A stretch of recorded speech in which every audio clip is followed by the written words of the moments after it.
আসসালামু আলাইকুম। আমন্ত্রণ বাংলা ভিশন সংবাদে আপনাদের সাথে আছি নাজিয়াত শাহরিন। শুরুতেই বিআরবি কেবল সংবাদ শিরোনাম। খালেদা জিয়ার বিদেশে চিকিৎসার আইনি কোনো সুযোগ নেই, পরিবারের আবেদনের ওপর অভিমত আইন মন্ত্রণালয়ের, জানিয়েছেন স্বরাষ্ট্রমন্ত্রী।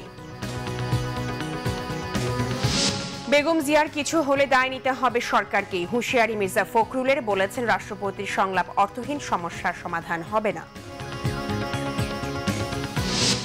আমেরিকার কাছে গণতন্ত্রের সবক শুনতে হলেও তারাই আবার আশ্রয় দেয় খুনিদের, মন্তব্য প্রধানমন্ত্রীর। বললেন বিচারহীনতার সংস্কৃতি চালু করেছে বিএনপি। লঞ্চে অগ্নিকাণ্ডের ঘটনায় সুগন্ধা নদী থেকে আরও 2টি লাশ উদ্ধার, 30 দিনের মধ্যে সব তদন্ত প্রতিবেদন দাখিলের নির্দেশ হাইকোর্টের। ঝালকাঠিতে আরও একটি মামলা। দেশে করোনা টিকা বুস্টার ডোজ দেয়া হচ্ছে 60 ঊর্ধ্ব আর সম্মুখ সারির যোদ্ধাদের। করোনায় প্রাণহানি আরও একজনের। দেখছিলেন বিআরবি কেবল সংবাদ শিরোনাম, এবারে বিস্তারিত।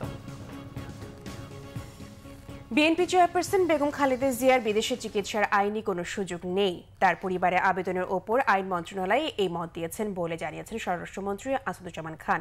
এদিকে তথ্য ও সম্প্রচার মন্ত্রী ডক্টর হাসান মাহমুদ বলেছেন, নির্বাচনের মাধ্যমে ক্ষমতায় যেতে পারবে না বলেই চোরাগলির পথ খুঁজছে বিএনপি।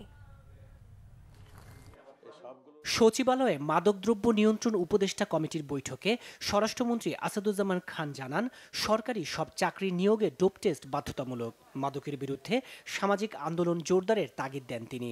স্বরাষ্ট্রমন্ত্রী জানান, আইন মন্ত্রণালয়ের ব্যাখ্যা অনুযায়ী বেগম খালেদা জিয়ার চিকিৎসার জন্য বিদেশে যাওয়ার সুযোগ নেই। আইনমন্ত্রী মহোদয় তার একটা আমাদেরকে মতামত দিয়েছেন, সেই মতামতটা আমরা স্টাডি করছি।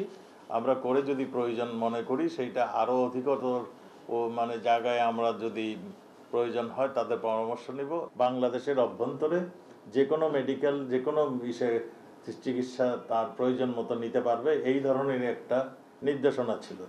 এখন তার ছোট ভাই আবার বলছেন তাকে বিদেশে নিয়ে যাবেন। এই ব্যাপারে আইনমন্ত্রী মহোদয় থেকে আসছে যে আইনে এর কোনো সুযোগ নেই। এদিকে আওয়ামী লীগের প্রেসিডিয়াম সদস্য জাহাঙ্গীর কবির নানক বলেছেন, নির্বাচন কমিশন পুনর্গঠনে কোনো বাধা সহ্য করা হবে না। মানুষ মুখ ফিরিয়ে নিয়েছে, তাই বিএনপির কোনো আন্দোলন আর জমবে না বলে মন্তব্য তার। স্বেচ্ছাসেবক লীগ আয়োজিত বীর মুক্তিযোদ্ধাদের সম্মাননা প্রদান অনুষ্ঠানে তিনি এসব কথা বলেন। মহামান্য রাষ্ট্রপতি আপনাদেরকে আমন্ত্রণ জানিয়েছেন, যাবেন কি যাবেন না আপনাদের সিদ্ধান্তের ব্যাপার, কিন্তু এই নির্বাচন কমিশন গঠন প্রক্রিয়া মহামান্য রাষ্ট্রপতি উদ্যোগে এগিয়ে যাবে। এই এগিয়ে যাওয়ার পথে কোনো বাধা সহ্য করা হবে না। অন্যদিকে তথ্য ও সম্প্রচার মন্ত্রী ডক্টর হাসান মাহমুদ বলেছেন, আওয়ামী লীগ সবসময় জনরায়ে বিশ্বাসী, কিন্তু বিএনপির ইতিহাস চোরাপথে ক্ষমতায় যাওয়ার। তারা নির্বাচন মাধ্যমে ক্ষমতায় যে যেতে পারবে না সেটি তারা জানেন। তারা যে জনগণ থেকে অনেক দূরে সরে গেছে সেটি তারা জানেন। এখন আসলে বিএনপি চোরাগলির পথ খুঁজছে কিভাবে ক্ষমতায় যাওয়া যায়, কিন্তু চোরাগলির পথ বেয়ে আর ক্ষমতায় যাওয়ার দিন বাংলাদেশে শেষ হয়ে গেছে। রাজনীতিতে পরিত্যক্তরা নিজেদের পুনর্বাসনের লক্ষ্যে জাতীয় সরকারের প্রস্তাব দিচ্ছে বলেও মন্তব্য করেন তথ্য ও সম্প্রচার মন্ত্রী ডক্টর হাসান মাহমুদ। তাইমুর রশিদ, বাংলা ভিশন, ঢাকা। নির্বাচন কমিশন গঠনে রাষ্ট্রপতি ডাকা সংলাপকে অর্থহীন বলেছেন বিএনপি মহাসচিব মির্জা ফখরুল ইসলাম আলমগীর। মানিকগঞ্জে বিএনপি সমাবেশে তিনি বলেন, টালবাহানা বাদ দিয়ে নিরপেক্ষ সরকারের অধীনে নির্বাচন দিতে হবে। সেই সাথে বেগম জিয়াকে মুক্তি দিয়ে বিদেশে পাঠানোর সুযোগ দেওয়ার দাবিও জানান মির্জা ফখরুল।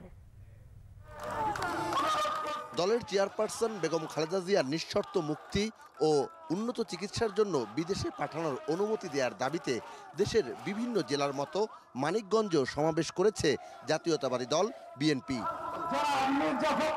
মানিকগঞ্জের সরকারি হাই স্কুল মাঠে আয়োজিত এই সমাবেশে দৌলতপুর, সাটুরিয়া, শিবালয়, ঘিওর, সিঙ্গাইর ও হরিরামপুর থেকে বিপুল সংখ্যক নেতাকর্মী যোগ দেন। বিএনপি মহাসচিব মির্জা ফখরুল ইসলাম আলমগীর অভিযোগ করেন, গণতান্ত্রিক সংগ্রামের জন্যই বন্দী করা হয়েছে বেগম খালেদা জিয়াকে। এখন তার চিকিৎসাতেও বাধা দেয়া হচ্ছে, অনুমতি দেয়া হচ্ছে না বিদেশে পাঠাতে। এই দেশের গণতন্ত্রের আপসহীন নেত্রী, যিনি এখনো এই গণতন্ত্রের জন্যই এখনো বন্দী আছেন এবং আজকে অত্যন্ত অসুস্থ অবস্থায় তিনি হাসপাতালে জীবন মৃত্যুর সন্ধিক্ষণে রয়েছেন। যারা আগের রাতে ভোটের চুরি করে ডাকাতি করে জোর করে ক্ষমতায় দখল করে বসে আছে তারা তাকে বিদেশে যেতে দিচ্ছে না। বন্ধুগণ, যদি দেশত্রী বেগম খালেদা জিয়াকে সুচিকিৎসার সুযোগ না দেওয়া হয়, যদি কোনো কিছু ঘটে তার সকল দায় দায়িত্ব এই সরকারকেই বহন করতে হবে, আওয়ামী লীগের সরকারকে বহন করতে হবে, এটা নিশ্চিত করতে হবে। দেশের গণতান্ত্রিক নানা প্রতিষ্ঠানকে দলীয়করণের অভিযোগ করেন মির্জা ফখরুল। কয়েকটি সংস্থাকে মার্কিন যুক্তরাষ্ট্রের নিষেধাজ্ঞায় দেশের ভাবমূর্তি ক্ষুণ্ণ হয়েছে বলে জানান বিএনপি মহাসচিব। নির্বাচন কমিশন গঠন নিয়ে রাষ্ট্রপতির সংলাপের বিষয়ে কথা বলেন তিনি। এই সরকারের সময় শেষ হয়ে গেছে বন্ধুগণ। আজকে এরা নির্বাচন করতে ভয় পায়, নির্বাচন করতে ভয় পায়। আজকে রাষ্ট্রপতি রাজনৈতিক দলগুলোকে ডাকাডাকি শুরু করছে, আসো আমরা একটু আলাপ করি, সংলাপ করে আমরা আরেকটা নির্বাচনের ব্যবস্থা করি। বাংলার মানুষ কি বোকা না আহম্মক? আপনারা সবাই জানেন, আগের রাতেই ভোট দখল করে নিয়ে গেছে, ডাকাতি করে নিয়ে গেছে, পরের দিন গিয়ে আর কেউ ভোট দিতে পারছে না। তখন একটা সংলাপ করছিল, আলোচনা করছিল, তারও আগে আলোচনা করছিল, এখন আবার সেই আলোচনা শুরু করেছে। আমরা খুব পরিষ্কার করে বিরোধ দিতে চাই, এই সংলাপ অর্থহীন। এই সংলাপে কোনোদিন এই সংকটের সমাধান হবে না, গণতন্ত্রের সমস্যার সমাধান হবে না, জনগণের ভোটের অধিকার ফিরে আসবে না। দেশব্যাপী সরকার বিরোধী ঐক্যবদ্ধ আন্দোলন গড়ে তুলে দাবি আদায়ের কথাও বলেন মির্জা ফখরুল ইসলাম আলমগীর। বিএনপি চেয়ারপারসন বেগম খালেদা জিয়ার নিঃশর্ত মুক্তি ও বিদেশে গিয়ে উন্নত চিকিৎসার অনুমতি দেওয়ার জন্য আবারও সরকারের কাছে জোর দাবি জানালেন দলটির নেতারা। সেই সঙ্গে তারা কথা বললেন আগামী জাতীয় সংসদ নির্বাচন ব্যবস্থা নিয়েও।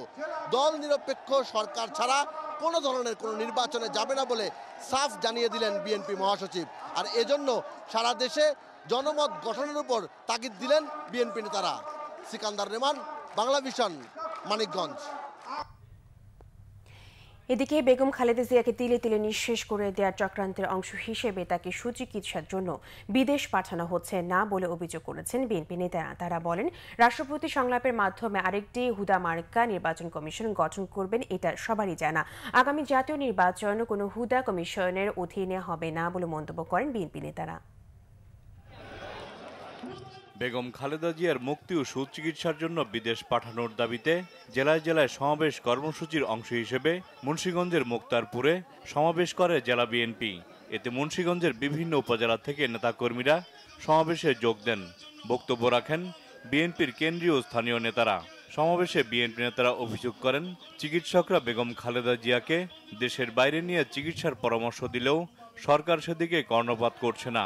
অবিলম্বে বেগম খালেদা জিয়ার মুক্তি ও সুচিকিৎসার দাবি জানান নেতারা। এই বর্তমান সরকারের রাস্তাঘাটের নেতাকর্মীরাও বর্তমানে চিকিৎসার জন্য কথায় কথায় তারা বিদেশে চলে যায়। বাংলাদেশের শীর্ষ সন্ত্রাসী, শীর্ষ খুনিদেরকে রাতের আধারে ফাঁসির দণ্ড মওকুফ করে এই বিদেশে পাচার করে দেয়। কিন্তু আমাদের নেত্রীর বেলায় তারা আইন দেখায়, তারা বিভিন্ন অজুহাত দেখায়। ঘটনা তো সেখানেই ঘটিয়েছেন, পয়জন তো সেখানেই দিয়েছেন। এখন তো আমাদের মনে হয় বেগম খালেদা জিয়ার এই সাজা দেওয়ার পিছনে কারণ একটাই, বেগম খালেদা জিয়াকে কারাগারে ঢুকিয়ে স্লো পয়জন দিয়ে তাকে হত্যা করা। জনগণের যে আশঙ্কা আপনি তাকে তিলে তিলে নিঃশেষ করে দিতে চান, সেই ধরনের কোনো চক্রান্ত, সেই ধরনের কোনো ষড়যন্ত্র আপনার থাকতে পারে। বেগম খালেদা জিয়ার এই মুহূর্তে যে তার চিকিৎসা দরকার, বাইরে ছাড়া সেই চিকিৎসা হবে না। তার পাকস্থলী থেকে রক্ত ঝরছে, লিভার সিরোসিস, লিভার ট্রান্সপ্ল্যান্ট করতে হলে জার্মান না হলে উন্নত কোনো দেশ যেতে হবে। নির্বাচন কমিশন গঠনে রাজনৈতিক দলগুলোর সাথে রাষ্ট্রপতির সংলাপ নিয়েও কথা বলেন বিএনপি নেতারা। আমরা জানি আপনি কি ধরনের নির্বাচন কমিশন করবেন, আমরা জানি আপনি এর আগে কেমন নির্বাচন কমিশন গঠন করেছিলেন। যত বড় বেহুদা কমিশন বানান আর যাই বানান, কোন বেহুদা কমিশনের অধীনে আগামী নির্বাচন হবে না। ওদের আর আমরা ভোট চুরি করতে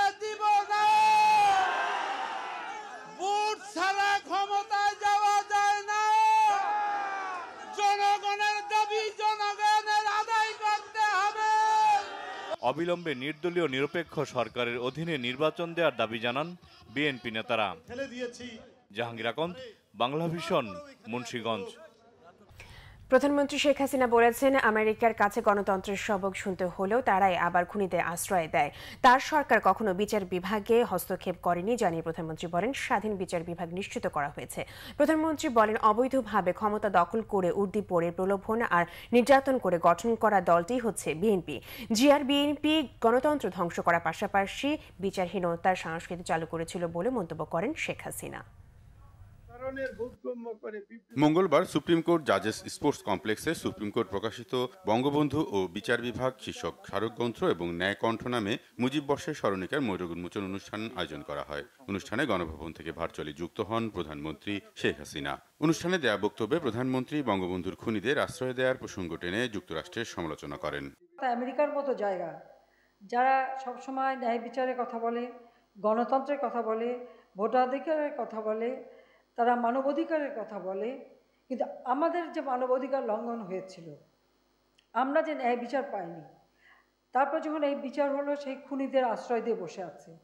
আমি সরকার আসার পর থেকে বারবার যতজন রাষ্ট্রপতি এসেছে প্রত্যেকের কাছে বারবার অনুরোধ করেছি যে একটা সাজাপ্রাপ্ত আসামিকে আপনারা কিভাবে আশ্রয় দেন, আপনাদের জুডিশিয়ারি কিভাবে আশ্রয় দেন। তাদের কাছ থেকে আমাদের আইনের শাসনের সবকও শুনতে হয়, গণতন্ত্রের কথাও শুনতে হয়, ন্যায় বিচারের কথাও শুনতে হয়। সেটি আমার কাছে খুব অবাক লাগে। প্রধানমন্ত্রীর বক্তব্যে বিএনপির রাজনীতির অতীত বর্তমানের সমালোচনা উঠে আসে। বর্ণনা করেন ভোটের ক্ষমতা নিয়ে মানুষকে সচেতন করতে বাকশাল প্রতিষ্ঠার ঐতিহাসিক প্রেক্ষাপট।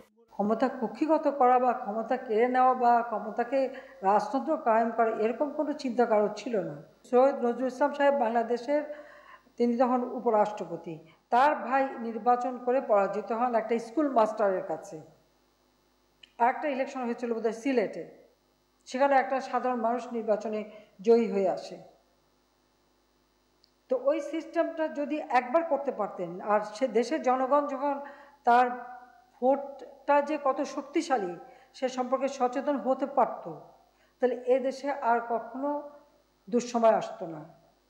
কিন্তু ৭৫ পরে কি ঘটনা ঘটেছে, জিয়াউর রহমান সেনাপ্রধান এবং রাষ্ট্রপতি হিসেবে নিজেকে ঘোষণাই শুধু দেয়নি, এরপর সে গণভোট দিল, হ্যাঁ না ভোট, সেটার নামে একটা প্রহসন।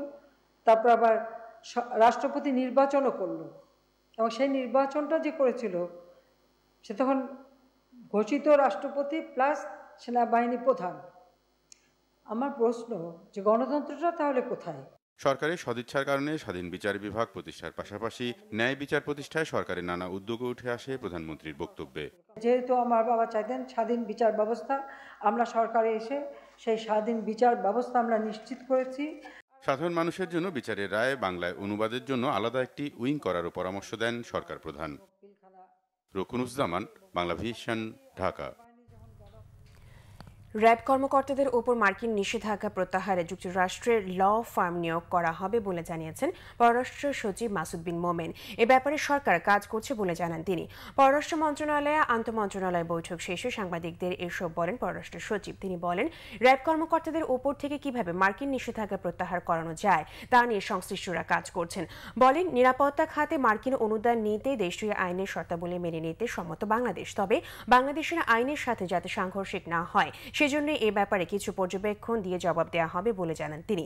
চলতি মাসে ৩১ তারিখের মধ্যে জবাব পাঠানো হবে বলে জানান মাসুদ বিন মোমেন। তিনি বলেন, এই সম্মতি শুধু বাংলাদেশের জন্য নয়, যেসব দেশকে যুক্তরাষ্ট্র অনুদান দেয় সব দেশের জন্য প্রযোজ্য।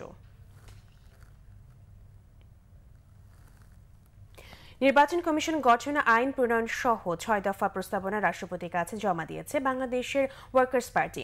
বুধবার বিকেলে বঙ্গভবনে রাষ্ট্রপতির সাথে সংলাপে অংশ নিয়ে এই তথ্য জানান বাংলাদেশের ওয়ার্কার্স পার্টি সভাপতি রাশেদ খান মেনন। তিনি বলেন, আগামী কমিশনে অন্তত ২ জন নারী সদস্য রাখার প্রস্তাব করেছেন তারা, তবে নির্বাচনকালীন সরকার নিয়ে কোনো আলোচনা হয়নি রাষ্ট্রপতির সংলাপে জানিয়ে মেনন আরও বলেন, বর্তমানে সংবিধানে যে দলীয় সরকারের অধীনে নির্বাচনের বিধান রয়েছে তার পরিবর্তন চায় না বাংলাদেশের ওয়ার্কার্স পার্টি। দলীয় সরকারের অধীনে জাতীয় নির্বাচন অনুষ্ঠানে আপত্তি নেই জানিয়ে মেনন আরও বলেন, এই বিষয়ে আলোচনার জন্য কোনো আলোচ্য সূচি ছিল না রাষ্ট্রপতির সংলাপে।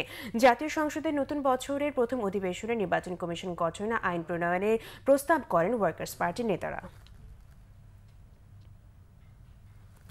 সুগন্ধা নদীতে এমভি অভিযান 10 লঞ্চে অগ্নিকাণ্ডের ঘটনায় দায়িত্বে থাকা সকল পক্ষেরই অবহেলা ছিল বলে মন্তব্য হাইকোর্টের। ঘটনার তদন্ত প্রতিবেদন আগামী 30 দিনের মধ্যে জমা দিতে বলেছে আদালতে। এদিকে আজ আরও 2 জনের লাশ উদ্ধার হয়েছে। অন্যদিকে লঞ্চ মালিক সহ 8 জনের বিরুদ্ধে এবার ঝালকাঠি সদর থানায় মামলা করেছেন নিখোঁজ যাত্রীর এক স্বজন। সুগন্ধা নদীতে লঞ্চে অগ্নিকাণ্ডের ঘটনায় স্বজনহারাদের কান্না এখনও থামেনি। বিরতি দিয়ে উদ্ধার হচ্ছে লাশ, দীর্ঘ হচ্ছে মৃতদের তালিকা। নিখোঁজদের সন্ধানে সুগন্ধার তীরে মঙ্গলবারও ভিড় করেন স্বজনরা। এদিন আরও 2 জনের লাশ উদ্ধার হয়েছে। পুলিশের তালিকায় এ পর্যন্ত নিখোঁজ 41 জন। বরগুনা সদর হাসপাতালে অজ্ঞাত লাশ শনাক্ত করতে ঝালকাঠি, বরিশাল ও বরগুনার নিখোঁজদের স্বজনদের নমুনা নেওয়া হচ্ছে। লঞ্চ মালিক সহ 8 জনের বিরুদ্ধে ঝালকাঠি সদর থানায় মামলা করেছেন নিখোঁজ যাত্রীর এক স্বজন।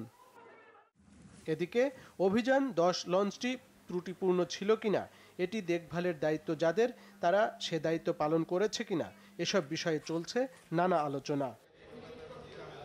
হতাহতদের ক্ষতিপূরণ চেয়ে রিট হয় হাইকোর্টে। শুনানিতে হাইকোর্টের স্পষ্ট মন্তব্য, লঞ্চের মালিক, চালক, তদারকির দায়িত্বে থাকা প্রতিষ্ঠান কেউই দায়িত্ব পালন করেনি সঠিকভাবে। সবকটা পক্ষের, শুধু কর্তৃপক্ষ না, সব পক্ষের অবহেলা রয়েছে। মালিক থেকে শুরু করে, মালিক সমিতি থেকে শুরু করে বিআইডব্লিউটিএ, এভরিবডি। যে ফায়ার এক্সটিংগুইশার ছিল সেগুলো দিয়ে কোনোদিন আপনার তেলের যে আগুন লাগে সেটা বন্ধ করা সম্ভব হয় না। যে কটা এজেন্সি ইনভেস্টিগেশন করছেন, তদন্ত করছেন, তাদের রিপোর্টটা কোর্টে দাখিল করার জন্য 30 দিনের মধ্যে। হতাহতদের ক্ষতিপূরণ নিশ্চিতের পাশাপাশি সারা দেশে চলাচলকারী সকল নৌযানের ফিটনেস সহ সব বিষয়েও জানতে চেয়েছে হাইকোর্ট। আরিফুল হক, বাংলা ভিশন, ঢাকা। দেশে করোনা ভাইরাস প্রতিরোধী টিকা বুস্টার ডোজ দেওয়া শুরু হয়েছে। প্রথম দিনে 60 নারী, পুরুষ ও সম্মুখ সারি যোদ্ধাদের দেওয়া হয় এই ভ্যাকসিন। প্রথম ও দ্বিতীয় ডোজ নেওয়া ব্যক্তিরাই SMS এর ভিত্তিতে বুস্টার ডোজ পাবেন। পুলিশের সাবেক কর্মকর্তা, বয়স 80 ঊর্ধ্ব। সোমবার রাতে SMS পাওয়ার পর সন্তানের সাথে ঢাকা মেডিকেলের করোনা টিকা কেন্দ্রে আসেন বুস্টার ডোজ দিতে। প্রথম, দ্বিতীয় ডোজের পর তৃতীয় ডোজ পেয়ে খুশি তিনি। যে না নিছে অথবা না নেয় সে ঠকবে, সে যদি খামখেয়ালি করে তাহলে সে ঠকবে।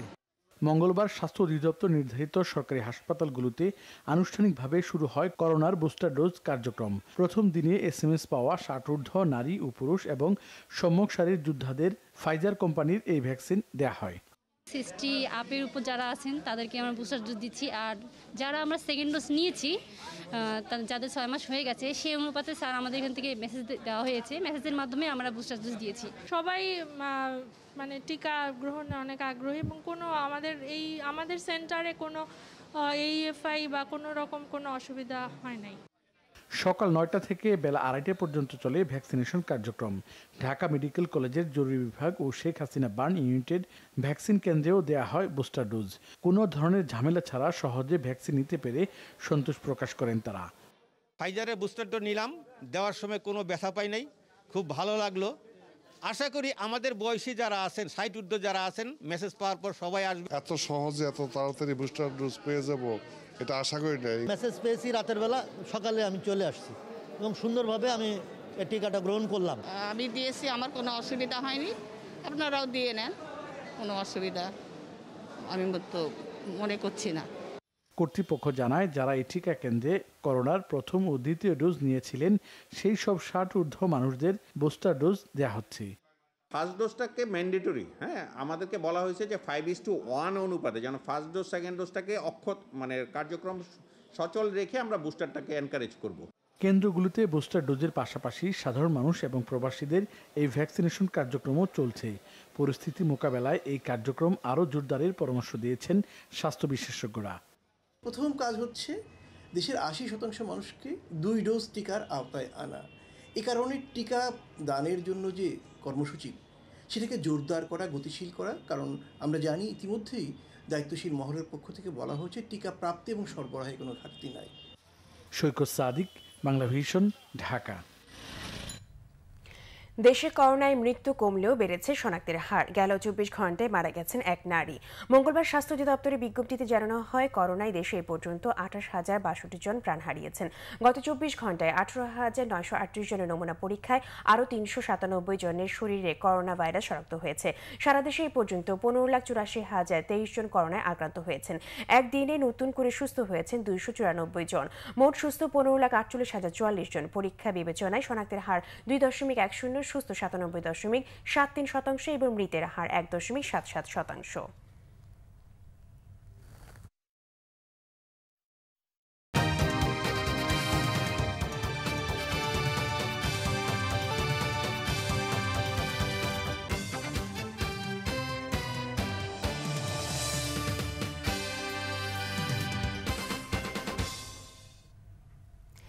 বিদায়ী বছরে দেশ হারিয়েছে বেশ কয়েকজন গুণী মানুষকে।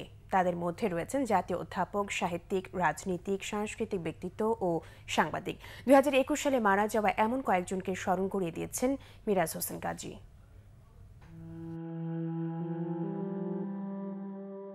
বিদায়ী বছরে অতিমারি, করোনার ছোবল সহ নানা কারণে মারা যান বেশ কয়েকজন বিশিষ্ট নাগরিক। বছরের শেষ দিকে 30 নভেম্বর মারা যান জাতীয় অধ্যাপক রফিকুল ইসলাম। ভাষা সৈনিক, মুক্তিযোদ্ধা রফিকুল ইসলাম কর্মজীবনে অসামান্য অবদানের জন্য পান 21শে পদক ও স্বাধীনতা পুরস্কার সহ বিভিন্ন সম্মাননা। ঢাকা বিশ্ববিদ্যালয়ের শিক্ষক ও বাংলা একাডেমির সভাপতি সহ জাতীয় নানা গুরুত্বপূর্ণ দায়িত্ব পালন করেছেন তিনি। প্রখ্যাত কথাসাহিত্যিক হাসান আজিজুল হক মারা যান বিদায়ী বছরের 15 নভেম্বর। রাজশাহী বিশ্ববিদ্যালয়ের দর্শন বিভাগের অধ্যাপক ছিলেন তিনি। 1970-এ বাংলা একাডেমি সাহিত্য পুরস্কার, 1999 সালে 21শে পদক ও 2019 সালে স্বাধীনতা পুরস্কারে ভূষিত হন কথাসাহিত্যিক হাসান আজিজুল হক। 2021 সালে রাজনৈতিক অঙ্গন হারিয়েছে বেশ কয়েকজন বিশিষ্ট ব্যক্তিকে। ব্যারিস্টার মওদুদ আহমদের মৃত্যু হয় 16 মার্চ। সাবেক প্রধানমন্ত্রী ও উপরাষ্ট্রপতি এবং একাধিকবার মন্ত্রী ছিলেন তিনি। আইন বিশেষজ্ঞ হিসেবেও বেশ সুনাম ছিল মওদুদ আহমদের। আমৃত্যু বিএনপি স্থায়ী কমিটির সদস্য ছিলেন বর্ষিয়ান এই রাজনীতিক। বিদায়ী বছরের 4 মার্চ মারা যান দেশের প্রথম মন্ত্রিপরিষদ সচিব ও প্রধানমন্ত্রীর রাজনৈতিক উপদেষ্টা এইচ.টি. ইমাম। 2009 সালে আওয়ামী লীগ ক্ষমতায় আসার পর প্রথমে জনপ্রশাসন ও 2014 সালে প্রধানমন্ত্রীর রাজনৈতিক উপদেষ্টা হিসেবে নিয়োগ দেয়া হয় তাঁকে। বছরের 2 অক্টোবর মারা যান জাতীয় পার্টির মহাসচিব জিয়াউদ্দিন আহমেদ বাবলু। ঢাকা বিশ্ববিদ্যালয় কেন্দ্রীয় ছাত্র সংসদ ডাকসুর সাবেক জিএস জিয়াউদ্দিন আহমেদ বাবলু চট্টগ্রাম 6 ও 9 আসনে সংসদ সদস্য ছিলেন। এরশাদ সরকারের আমলে একাধিক মন্ত্রণালয়ের মন্ত্রী হিসেবেও দায়িত্ব পালন করেন তিনি। বছরের শেষ দিকে 27 ডিসেম্বর মারা যান ফেনীর আলোচিত নেতা, আওয়ামী লীগের উপদেষ্টা মণ্ডলীর সদস্য জয়নাল হাজারী।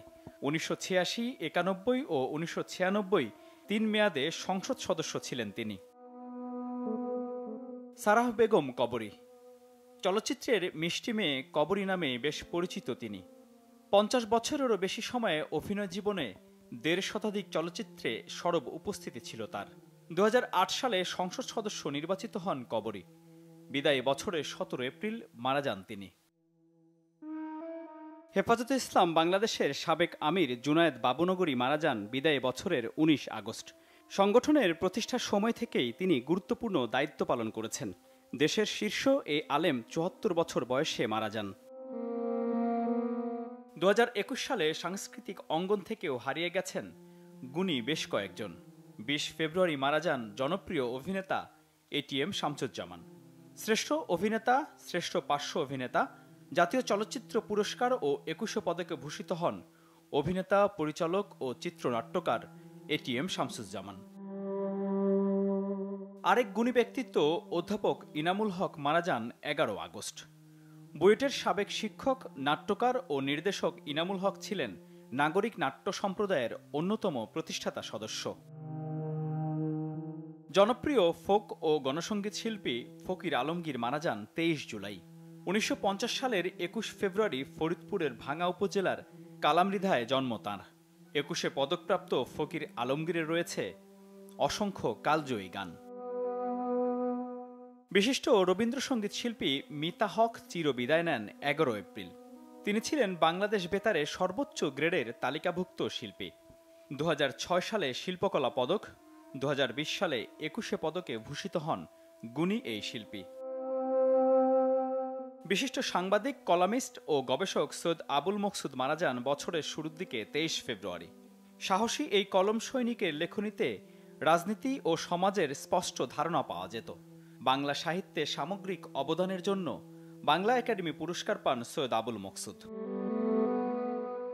বিদায়ী বছরের শেষ দিকে মারা যান বিশিষ্ট সাংবাদিক রিয়াজউদ্দিন আহমেদ। 21 পদকপ্রাপ্ত বরেণ্য এই সাংবাদিক দ্য নিউজ টুডে পত্রিকার প্রতিষ্ঠাতা ও সম্পাদক। তিনি ছিলেন জাতীয় প্রেস ক্লাব ও অবিভক্ত BFUজের সভাপতি। সাংবাদিকতায় অবদানের জন্য 1993 সালে 21 পদক পান রিয়াজউদ্দিন আহমেদ। প্রথম আলোর যুগ্ম সম্পাদক মিজানুর রহমান খান করোনা আক্রান্ত হবার পর মারা যান 11 জানুয়ারি। দীর্ঘ 3 দশকের সাংবাদিকতায় মিজানুর রহমান খান সংবিধান ও আইন বিষয়ে লেখালেখি করেন। তাঁর লেখা বইয়ের মধ্যে সংবিধান ও তত্ত্বাবধায়ক সরকার বিতর্ক, 1971 আমেরিকার গোপন দলিল এবং মার্কিন দলিলে মুজিব হত্যাকাণ্ড উল্লেখযোগ্য। মিরাজ হোসেন গাজী, বাংলা ভিশন, ঢাকা। নির্বাচন পরবর্তী সহিংসতায় গাইবান্ধা ও পাবনায় 2 জন নিহত হয়েছেন। গাইবান্ধার হরিরামপুর ইউনিয়নের চৌরাস্তা এলাকায় দুর্বৃত্তের হামলায় নির্বাচনে পরাজিত সদস্য শাহরুল নিহত হন। পুলিশ জানায়, শাহরুল মোটরসাইকেলে করে পাশের গ্রাম থেকে ফেরার পথে বিজয়ী ইউপি সদস্য ফিরোজ কবিরের সমর্থকরা তার উপর হামলা চালায়। গুরুতর অবস্থায় শাহরুলকে গাইবান্ধা সদর হাসপাতালে নেওয়ার পর চিকিৎসকরা তাকে মৃত ঘোষণা করেন। এদিকে পাবনার হেমায়তপুরে আওয়ামী লীগের পরাজিত প্রার্থী সমর্থক শামীম দুর্বৃত্তের গুলিতে নিহত হয়েছেন। প্রত্যক্ষদর্শীরা জানান, আওয়ামী লীগের পরাজিত প্রার্থী শামীমের ওপর স্বতন্ত্র প্রার্থী তরিকুল ইসলাম ও তার সমর্থকরা এলোপাথারি গুলি ছোড়ে। এ সময় ঘটনাস্থলে শামীম মারা যান। পটুয়াখালীতে জেলা বিএনপির সমাবেশ শুরুর আগেই দফায় দফায় হামলার ঘটনা ঘটেছে। এই সময়ে সভাস্থলে মঞ্চ এবং চেয়ার ভাঙচুর করা হয়। আওয়ামী লীগের নেতাকর্মীরা এই হামলা চালিয়েছে বলে অভিযোগ বিএনপি নেতাকর্মীদের। পূর্ব ঘোষণা অনুযায়ী সকালে পটুয়াখালী শহীদ আলাউদ্দিন শিশু পার্ক মাঠে সমাবেশের আয়োজন করে জেলা বিএনপি। সমাবেশ যাওয়ার পথে বিএনপি নেতাকর্মীরা বিভিন্ন জায়গায় সরকার দলীয় কর্মীদের বাধার মুখে পড়ে। সমাবেশ শুরুর আগে কয়েক দফা হামলা চালানো হয়। পরে বিএনপি কেন্দ্রীয় ভাইস চেয়ারম্যান, সাবেক স্বরাষ্ট্রমন্ত্রী, অবসরপ্রাপ্ত air vice marshal Altaf Hossain Chowdhury সহ কেন্দ্রীয় নেতাদের অংশগ্রহণে সমাবেশ করে বিএনপি। এদিকে পুলিশের বাধা উপেক্ষা করে লালমনিরহাটে সমাবেশ করেছে বিএনপি। মাঠে সমাবেশের অনুমতি না পেয়ে শহরের বিডিআর রোডে জেলা বিএনপি কার্যালয়ের সামনে সমাবেশ হয়। স্থানীয় প্রশাসনে 144 ধারা জারিতে নওগাঁয় জেলা বিএনপি পূর্ব ঘোষিত সমাবেশ করতে না পারার প্রতিবাদে সংবাদ সম্মেলন করেছে জেলা বিএনপি। দুপুরে শহরের একটি হোটেলে জেলা বিএনপির উদ্যোগে এই সংবাদ সম্মেলন অনুষ্ঠিত হয়। এতে লিখিত বক্তব্য পাঠ করেন বিএনপির স্থায়ী কমিটির সদস্য গয়েশ্বরচন্দ্র রায়। তিনি বলেন, বিএনপি বেগম খালেদা জিয়ার মুক্তি ও বিদেশি সুচিকিৎসার দাবিতে সারা দেশে শান্তিপূর্ণভাবে কর্মসূচি পালন করছে। এর ধারাবাহিকতায় নওগাঁতেও সমাবেশ হওয়ার কথা ছিল। সমাবেশ বানচালে একই জায়গায় যুবলীগ কর্মী সভা আহ্বান করে।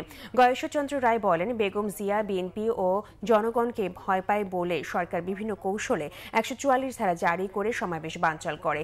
এ সময় তিনি জীবন বাজি রেখে গণতন্ত্র ফিরিয়ে আনার অঙ্গীকার করেন।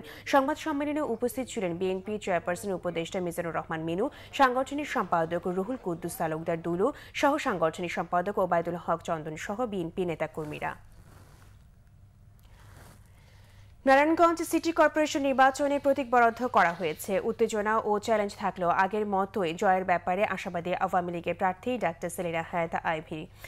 প্রতীক বরাদ্দকে কেন্দ্র করে মুখর রিটার্নিং কর্মকর্তা কার্যালয় প্রাঙ্গণ। সকাল 11টার পর মেয়র ও কাউন্সিলর প্রার্থীদের মধ্যে প্রতীক বরাদ্দ দেওয়া শুরু করেন রিটার্নিং কর্মকর্তা। আনুষ্ঠানিকভাবে দলীয় প্রতীক নৌকা বরাদ্দ নেন সদ্য বিজয়ী মেয়র ডাক্তার সেলিনা হায়াত আইভী এবং বিএনপি নেতা অ্যাডভোকেট তৈমুর আলম খন্দকার স্বতন্ত্র প্রার্থী হয়ে প্রতীক নেন হাতি। আগামী 16 জানুয়ারি এই নির্বাচনে মেয়র পদে 7 জন প্রার্থী প্রতিদ্বন্দ্বিতা করছেন। সাধারণ কাউন্সিলর পদে 148 ও সংরক্ষিত কাউন্সিলর পদে 34 জন প্রার্থী নির্বাচনে লড়ছেন। হাজারো মানুষের শ্রদ্ধা আর ভালোবাসায় ফেনীতে সমাহিত হলেন আওয়ামী লীগের উপদেষ্টা পরিষদের সদস্য ও 3 বারের সংসদ সদস্য বীর মুক্তিযোদ্ধা জয়নাল আবেদিন হাজারী। জয়নাল হাজারীর জন্মস্থান ফেনী সরকারি পাইলট উচ্চ বিদ্যালয় মাঠে বিকেলে গার্ড অফ অনারের মাধ্যমে প্রয়াত এই বীর মুক্তিযোদ্ধার প্রতি শ্রদ্ধা জানায় ফেনী জেলা প্রশাসন। পরে হাজারো ভক্ত অনুরাগী, দলীয় নেতাকর্মী এবং সর্বস্তরের মানুষের উপস্থিতিতে জানাজা অনুষ্ঠিত হয়। জানা যায় ফেনী জেলা প্রশাসক, ফেনী সংসদ সদস্যগণ, আওয়ামী লীগ ও বিএনপির নেতা, আইন শৃঙ্খলা বাহিনীর সদস্য সহ বিশিষ্টজনরা অংশ নেন। জানাজা শেষে শহরের মাস্টারপাড়া নিজ বাড়ি মুজিব উদ্যানে প্রয়াত এই নেতাকে সমাহিত করা হয়। এর আগে আওয়ামী লীগের উপদেষ্টা পরিষদের সদস্য আলোচিত রাজনৈতিক জয়নাল আবেদিন হাজারীকে শেষ বিদায় জানিয়েছেন ঢাকাবাসী।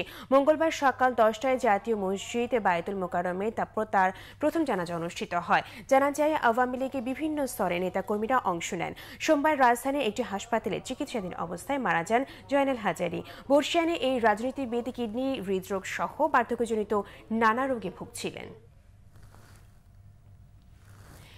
21শে পদকপ্রাপ্ত সাংবাদিক রিয়াজ উদ্দিন আহমেদের শূন্যতা কখনো পূরণ হবার নয়। পেশাগত মূল্যবোধের জন্য পরবর্তী প্রজন্মের কাছে তার সততা দৃষ্টান্ত হয়ে থাকবে। প্রয়াত সাংবাদিক রিয়াজ উদ্দিন আহমেদের স্মরণ সভায় জাতীয় প্রেস ক্লাবে এই মন্তব্য করেন তার দীর্ঘদিনের সহকর্মী ও বিশিষ্টজনেরা। তারা বলেন, দ্বিধাবিভক্ত সাংবাদিক সমাজে অবিভক্ত নেতা ছিলেন রিয়াজ উদ্দিন আহমেদ। তার এ আদর্শ অনুকরণীয় হয়ে থাকবে। নোয়াব সভাপতি AK আজাদের সভাপতিত্বে আলোচকরা বলেন, শুধু সংবাদকর্মী হিসেবেই নয়, সংবাদপত্রের মালিক ও সম্পাদক হিসেবেও গণমাধ্যমের অধিকার রক্ষায় সচেষ্ট ছিলেন বরেণ্য সাংবাদিক রিয়াজ উদ্দিন আহমেদ। গণমাধ্যম আর সাংবাদিকদের যে কোনো সংকটে তার অগ্রণী ভূমিকা স্মরণীয় হয়ে থাকবে। ইদানিংকালে দেখি যে সংকট বাড়ানোর নেতা অনেক বেশি, জটিলতা বাড়ানোর নেতা অনেক বেশি। যে কোনো মিটিংয়ে বসলে পরে দেখি যে কে কোনটার সঙ্গে দাঁড়িয়ে জটিলতাটা তৈরি করবেন সেটা অনেক বেশি। কিন্তু রিয়াজ ভাই থাকলে আমরা জানতাম যেটা সমাধানের দিকে এগিয়ে যাবে। যিনি জীবনে কোনো নির্বাচনে পরাজয় বরণ করেন, সমস্ত নির্বাচনী পেশাজীবীদের ভালোবাসা পেয়েছেন, সমর্থন পেয়েছেন। চোরাগুপ্তা পথে কোনদিন নেতা হন নাই। যে কারণে আমি আগেই বলেছি, বিভক্ত সাংবাদিকের তিনি অবিভক্ত নেতা ছিলেন, শ্রদ্ধার পাত্র ছিলেন। যে কোনো ব্যাপারে আমরা করতাম, বিরাজ হোসেন পরামর্শ করতাম, উনি সঠিক সাজেশনটা দিতেন। এটা ট্রেড ইউনিয়নের পক্ষে হোক আর মালিকদের বিপক্ষে হোক, উনি কিন্তু এই দিকে করতেন, যেটা সত্য, যেটা সঠিক, সেটাই কিন্তু উনি আমাদের। ওনার সিম্পলিসিটি, খুব সাধারণভাবে চিন্তা করতেন, চলতেন, কথা বলতেন, কাজ করতেন। উনি খুব অল্পতে সন্তুষ্ট থাকতেন। ওনার সবসময় আমাদেরকে বলতেন, আমাকে বলতেন সবসময় যে বাবু, আমাকে বাবু বলে ডাকতেন, যে ডিগনিফাইড লাইফটা লিড করার জন্য যতটুকু দরকার সেটুকুই সন্তুষ্ট থাকবা। কক্সবাজারে পর্যটক নারীকে সংঘবদ্ধ ধর্ষণ মামলার এজাহারভুক্ত আসামি টর্নেডো আশিকের সেকেন্ড ইন কমান্ড ইসরাফিল হুদা জয়কে গ্রেফতার করেছে টুরিস্ট পুলিশ। এদিকে গত 13 ডিসেম্বর স্কুল ছাত্রী গণধর্ষণ মামলার প্রধান আসামি আশিককে গ্রেফতার করেছে র্যাব। মঙ্গলবার সংবাদ সম্মেলনে এই তথ্য জানিয়েছে র্যাব 15 অধিনায়ক লেফটেন্যান্ট কর্নেল খায়রুল ইসলাম। তিনি জানান, 13 ডিসেম্বর 8ম শ্রেণীর ওই ছাত্রীকে তার বাড়ির সামনের রাস্তা থেকে তুলে নিয়ে যায় আশিক ও তার সহযোগীরা। একটি হোটেলে তাকে গণধর্ষণের পর আবার বাড়ির সামনে রেখে পালিয়ে যায়। এই ঘটনায় মামলা করে ভুক্তভোগীর পরিবার। মামলা তুলে নিতে অপহরণ ও লাশ গুম করার হুমকি দেয় আসামিরা। এদিকে মঙ্গলবার ভোরে অভিযান চালিয়ে পর্যটক নারীকে সংঘবদ্ধ ধর্ষণ মামলার প্রধান আসামি আশিকের সেকেন্ড ইন কমান্ড ইসরাফিল হুদা জয়কে গ্রেফতার করেছে tourist police. Chakaria bus station এলাকা থেকে তাকে গ্রেফতার করা হয়। এবার ব্যবসা বাণিজ্য সহ অন্যান্য খবর নিয়ে দেখুন একটি ডেস্ক রিপোর্ট। আধুনিক প্রযুক্তি নির্ভর ব্যাংকিং সেবা দেওয়ার প্রত্যয়ে স্বাস্থ্যবিধি মেনে নওগাঁ সাপাহারী এবং চট্টগ্রামের হাটহাজারীতে ইউনিয়ন ব্যাংক লিমিটেডের 2টি শাখা উদ্বোধন হয়েছে।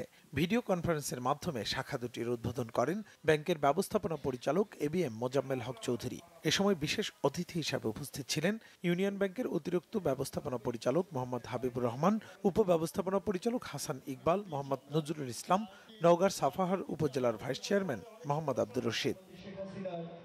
নারায়ণগঞ্জের মোগরাপাড়ায় আল আরাফা ইসলামী ব্যাংক লিমিটেডের 201তম শাখার কার্যক্রম আনুষ্ঠানিকভাবে শুরু হয়েছে। মঙ্গলবার ভার্চুয়াল প্ল্যাটফর্মে আয়োজিত অনুষ্ঠানে ব্যাংকের পরিচালক আলহাজ আব্দুল মালিক মোল্লা প্রধান অতিথি হিসেবে শাখাটি উদ্বোধন করেন। এ সময় ব্যাংকের রিস্ক ম্যানেজমেন্ট কমিটির চেয়ারম্যান বদিউর রহমান ভার্চুয়াল প্ল্যাটফর্মে উপস্থিত ছিলেন। অনুষ্ঠানে সভাপতিত্ব করেন ব্যাংকের ব্যবস্থাপনা পরিচালক ও CEO ফরমান আর চৌধুরী।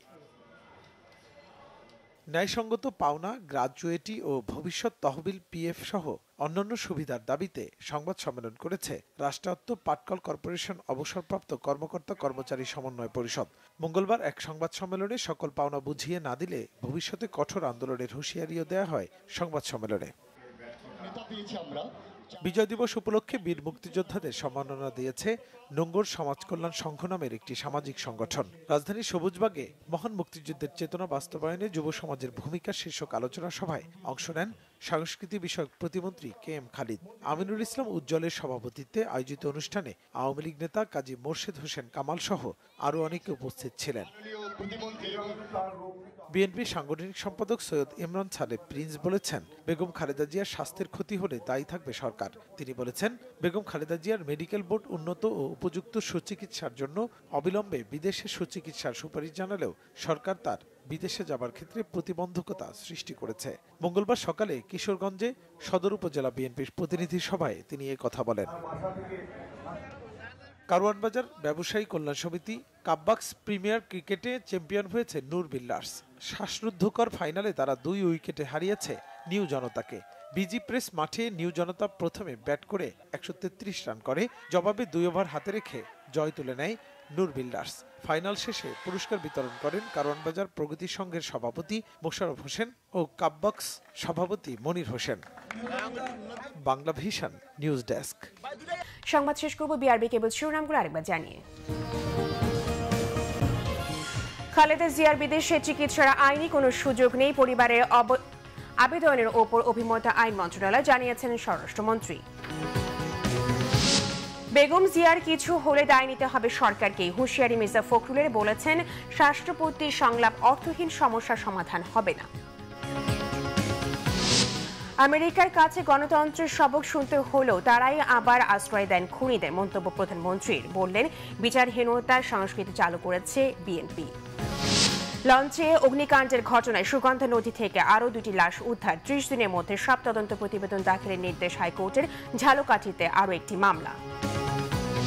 দেশে করোনা টিকার বুস্টার ডোজ দেয়া হচ্ছে ষাটোর্ধ্ব আর সম্মুখ সারির যোদ্ধাদের। করোনায় প্রাণহানি আরও একজনের। এই ছিল এখনকার মতো। পরের সংবাদ রাত 1টায় দেখার আমন্ত্রণ রইল। এছাড়া বাংলাভিশন সংবাদ ও সংবাদ সংশ্লিষ্ট অনুষ্ঠান দেখতে ভিজিট করুন www.bbnews24.com ও facebook.com/banglavishnnews এবং সাবস্ক্রাইব করুন youtube.com/banglavishnnews। ধন্যবাদ সবাইকে।